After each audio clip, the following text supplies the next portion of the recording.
Welcome to a night of total terror.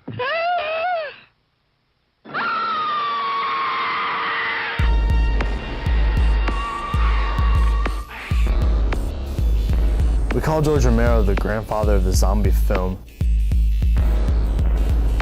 It was all the controversy that got his film noticed. He had no intention of, creating the whole social satire thing behind it.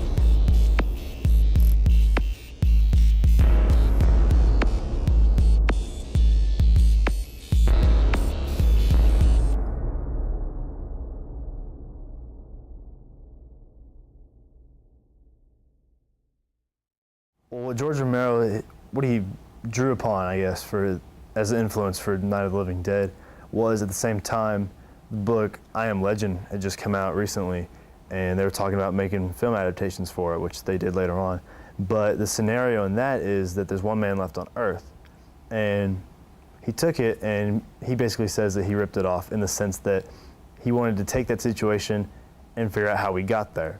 As in, we don't need to start with one man left on Earth. We want to see why there's one man left on Earth. What was the epidemic that caused it? Without vampires, obviously, because otherwise we have copyright infringement, and that's a big deal.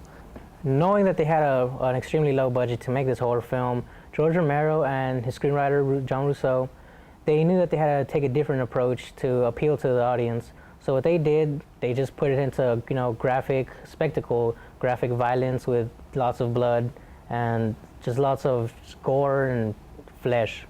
So this is one thing that definitely set it apart from zombie films before. Zombie films before, all they were was just mindless people that were controlled by voodoo masters. Like you had Revolt of the Zombies, you had King of the Zombies, you had White Zombies, I Walk with a Zombie. George Romero, his film, Night of the Living Dead, this was just a complete transition. You go from having voodoo zombies being controlled by a master. Night of the Living Dead is completely different. These people are attacking each other now. They're eating each other. They're cannibals. This just sets something completely different. It turns the genre on its head. It completely changes things up, and it has a longevity because there's a lot more you could do with people that are being controlled mindlessly than you can with someone being controlled, that zombies being controlled by a master.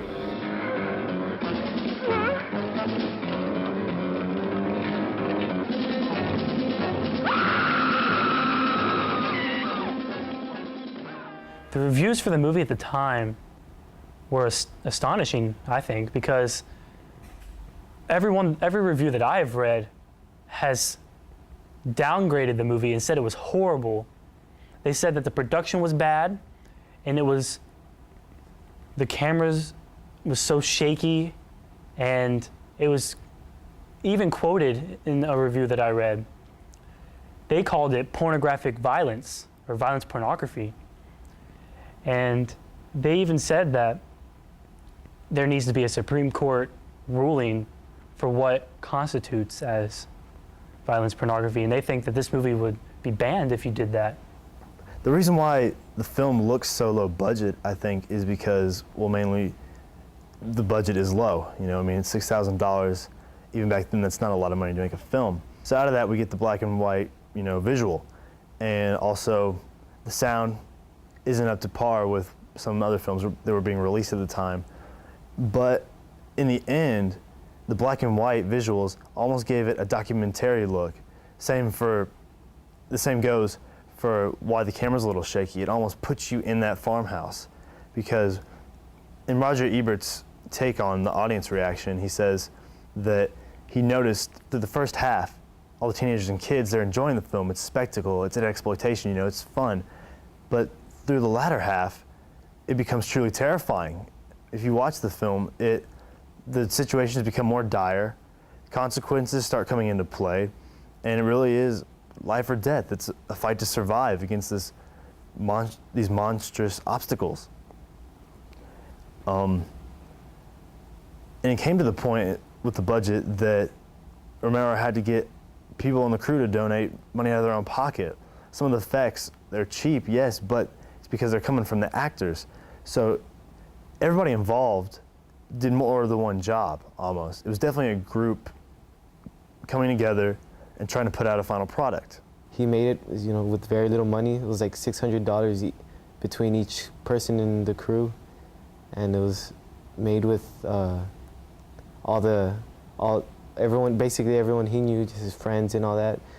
The main character was, in fact, one of his good friends, and who happened to be casted just because he was a good actor. Well, maybe the better one than, like, compared to all the other ones all the other people he knew. Roger Ebert happened to mention that up to this time, horror movies were just fun. You know, you could go get your popcorn, you know, go out with your girlfriend on a Saturday night, go with your family, you know, just cheap, fun thrills. But Night of the Living Dead, this was serious stuff. This had social commentary, this had political commentary. If you watch the film, even from an intellectual standpoint, there's certain things that stick out. One, this film is in 1968, right during the Civil Rights Movement is going on, where African Americans are fighting for equal rights, the same as white folks. And to have a protagonist that's African American is huge. It's not just, you know, a slight factor that just blows by. I mean, like, in the reviews, people specifically told you that the main character, Ben, was a Negro.